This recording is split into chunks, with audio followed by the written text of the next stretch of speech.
ध्येयः सदा सवित्र ध्येयः सदा परिभवग्नमभीष्टदोहम् तीर्थास्पदं शिवविरिञ्चिनुतं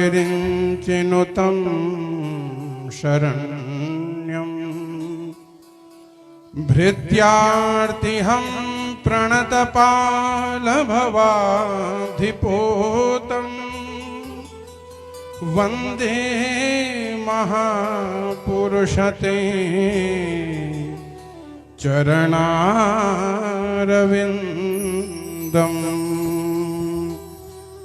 वन्दे महापुरुषते चरणारविन्दम्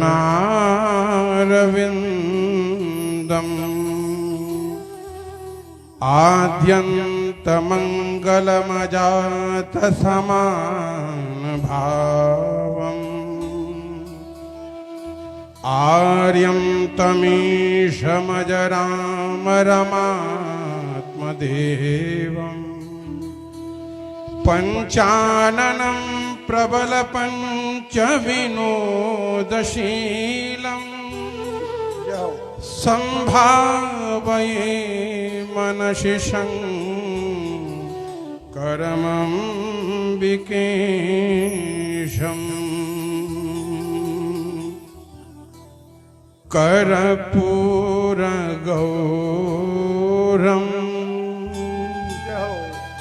करुणावतारम्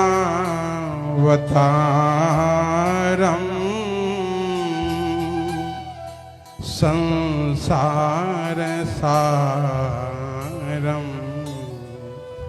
भुजगेन्द्रहारम्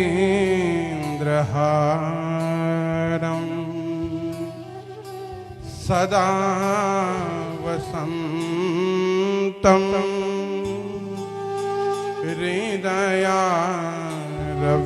हृदयारविन्दे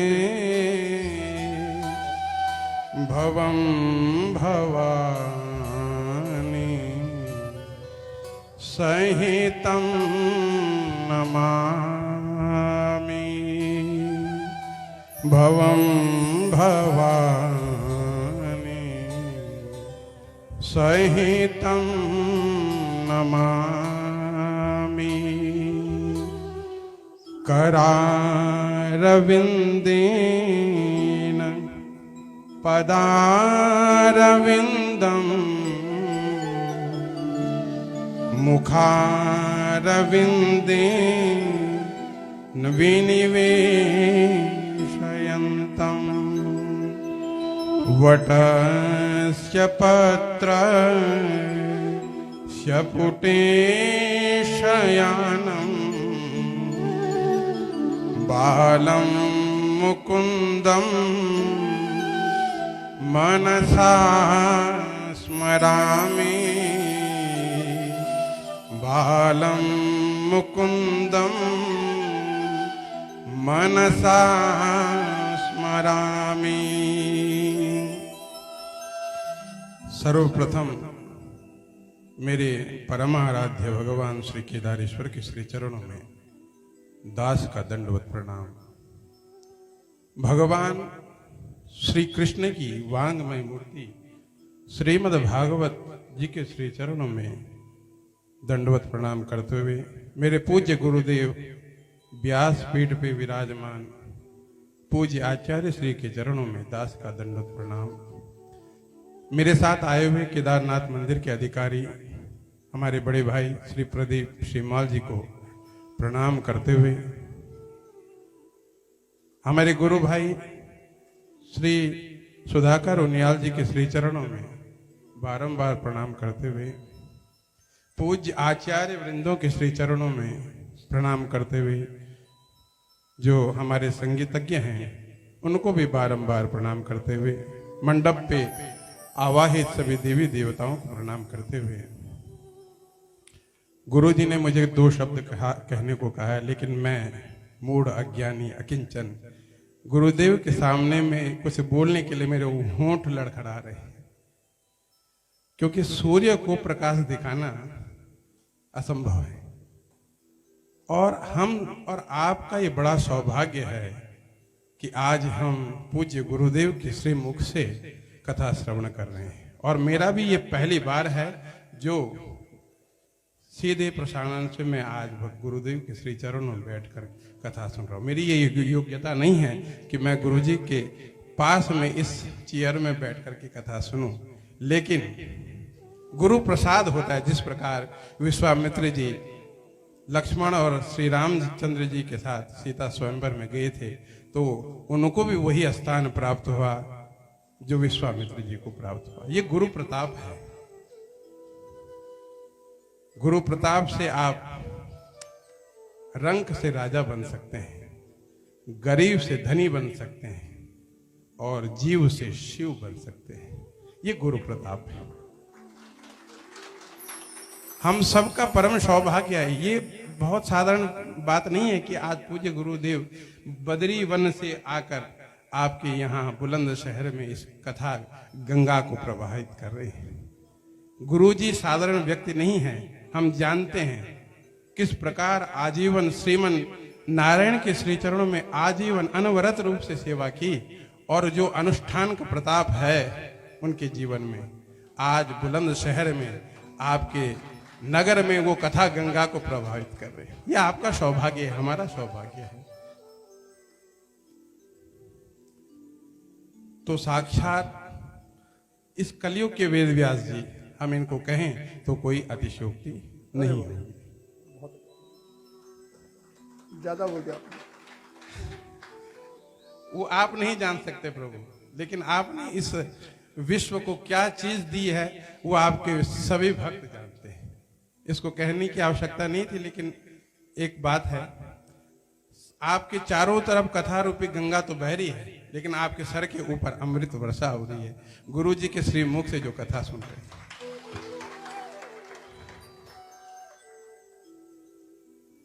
तो सभी आप लोगों से निवेदन कि कुछ ना कुछ, देखिए मैं कभी भी कहीं कहने का मुझे अवसर प्राप्त होता है तो मैं ये बात अवश्य कहता हूँ, कथा में बैठना उतना महत्वपूर्ण नहीं है जितना कि कथा को अपने जीवन में बैठाना बहुत महत्वपूर्ण है। आप आगे कथा सुनी, यहां से सुनी और यहां से बाहर, ये नहीं होना चाहिए। कुछ ना कुछ अंश, जितना भी गुरुदेव ने इस सप्ताह यज्ञ में कहा, कुछ ना कुछ एक श्लोक, एक ऐसी बात जो जीवन में उतर गई तो आप 84 के फेर से उबर जाएंगे। कहते हैं, धर्मशास्त्र कहते हैं 4 प्रकार के वैराग्य बताए गए हैं, और वह वैराग्य क्या है? क्षणिक हैं। कौन से वैराग्य? कहते हैं गर्भे व्याधौ श्मशाने च पुराणे यामतिर्भवे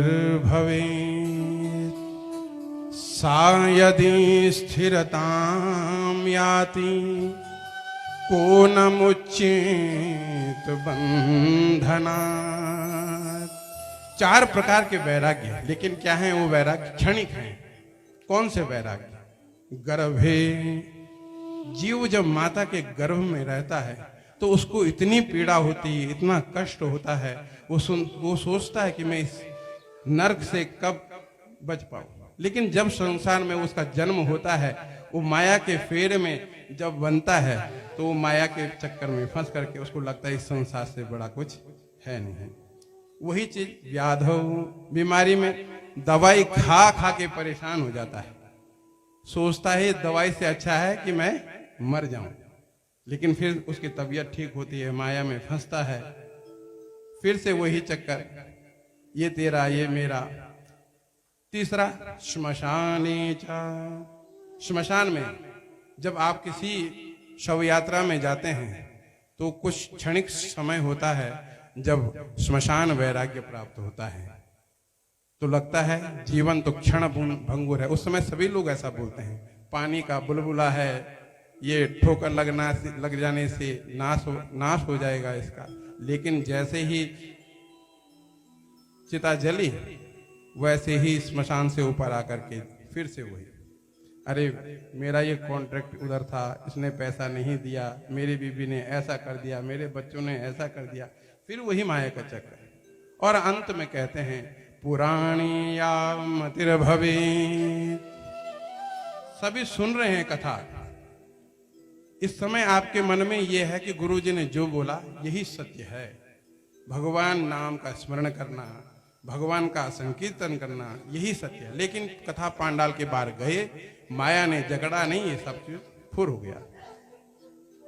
लेकिन कहते हैं सा यदि स्थिरताम याति, ये जीवन में यदि ये क्षणिक वैराग्य स्थिर हो गए, को न मुच्चेत बंधना, इस जन्म और मृत्यु के बंधन से कौन न मुक्त हो पाएगा। इसलिए जीवन में हर क्षण जिस प्रकार आप श्वास लेते हैं उसी प्रकार भगवत नाम का स्मरण करते रहना चाहिए। और क्या होगा, इस्कॉन के संस्थापक प्रभुपाद जी से किसी ब्रिटिश अंग्रेज ने प्रश्न किया कि भगवान आप तो हमेशा कहते हैं कि भगवान का नाम लेना चाहिए, राधा राम कृष्ण नाम, इससे क्या हो जाएगा। तो प्रभुपाद जी थोड़े समय के लिए चुप रहे और उसके बाद कहा, हे मूर्ख, क्या धृष्टता कर रहा है, कैसी बातें कर रहा है, अनावश्यक बातें। तो इन बातों को सुन करके वो अंग्रेज जो था क्रोधित हो गया, गुरुजी जी पे चिल्लाने लगा, गुरुजी कैसे बात। तो मैं यही समझाने के लिए आपको ऐसा बोल रहा हूं।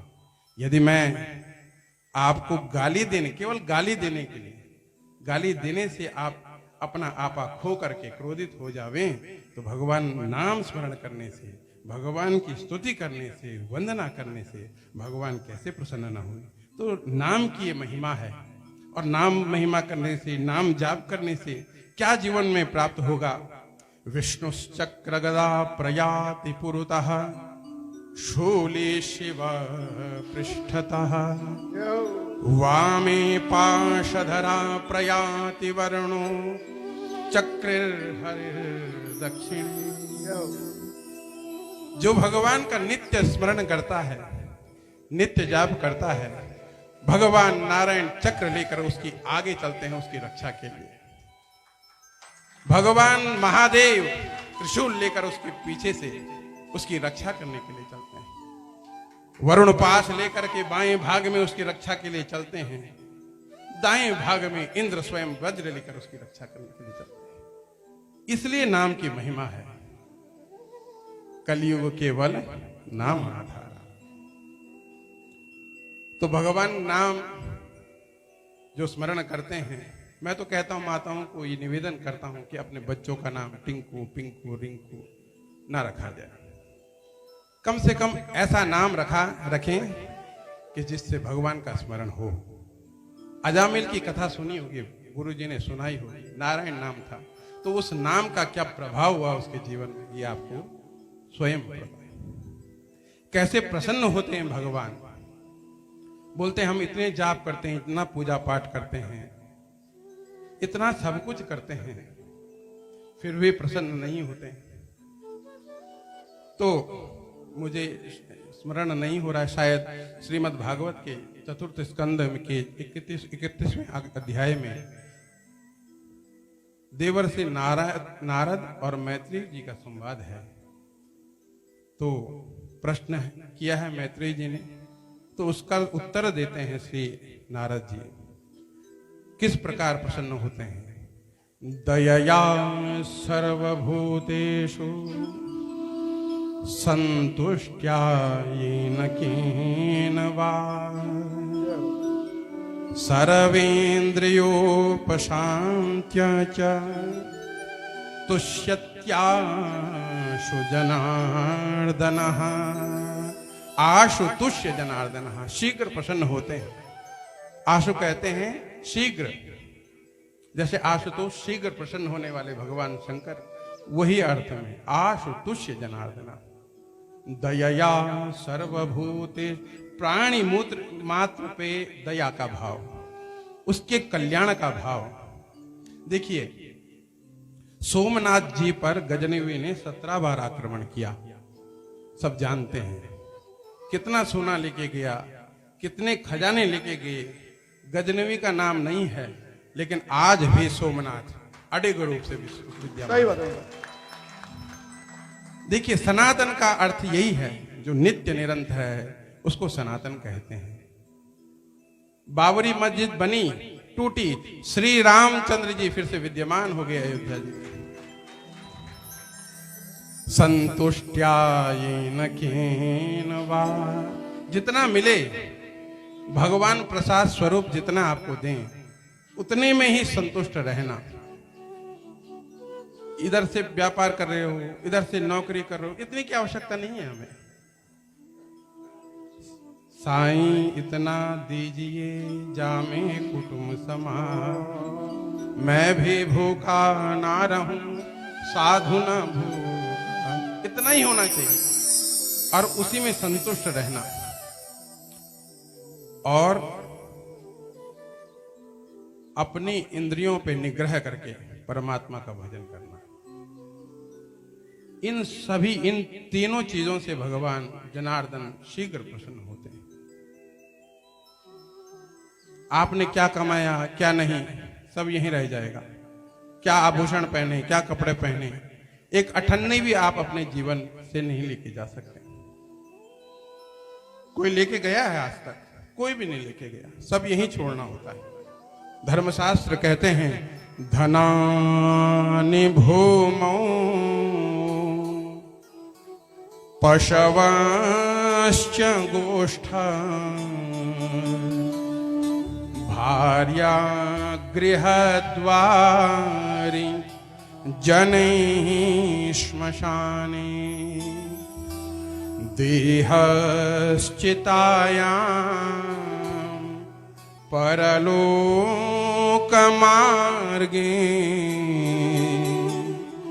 धर्मानुगो गच्छति जीव एकः, धर्मानुगो गच्छति जीव एकः। जितना जीवन में आपने धन कमाया है वो सब यहीं पृथ्वी पर छोड़कर जाना होगा। आपने जितने पशु बांधे हैं सब गोष्ठ में बंद कर रह जाएंगे। आपकी पत्नी आपको घर के द्वार तक ही छोड़ने आएगी। जितने भी सगे संबंधी हैं आपके मित्र हैं, वो सब आपको श्मशान तक ही छोड़ने जाएंगे। यहां तक कि आपकी देह भी आपका साथ केवल चिता तक दे जाएगी।